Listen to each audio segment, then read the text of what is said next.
আল্লাহ করি আমার তো জলার মধ্যে প্রচুর পানি দেখছেন। এতদিন বৃষ্টির কারণে পানি হয় না, এখন মানুষ নৌকাছে চলাচল করতেছে। পানির ভিউগুলো দেখতে খুব সুন্দর লাগতেছে, বিকেলবেলার দৃশ্য। এখন মানুষ নৌকাতে চলাচল করে, চারিদিকে শুধু পানিকে পানি। পানির ভিউগুলো দেখতে খুব সুন্দর লাগে। দেখছেন 2 দিনের বৃষ্টি পানি বন্যা হয়ে গেছে, তাই আপনাদেরকে ভিডিওর মাধ্যমে দেখাইতেছি। কার কার ভালো লাগে পানি অবশ্যই কমেন্ট বক্সে ছাড়া দিবেন। আশা করি আমার কাছে পানি দেখতে খুব ভালো লাগে, আপনাদের কাছেও পানিগুলো দেখতে খুব ভালো লাগবে।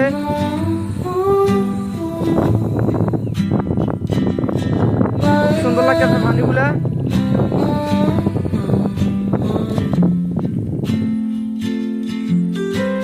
এখন তো আর আইছে, তো সবাই ভালো থাকবেন, আল্লাহ হাফেজ। আর আমার পেজটা ফলো করবেন।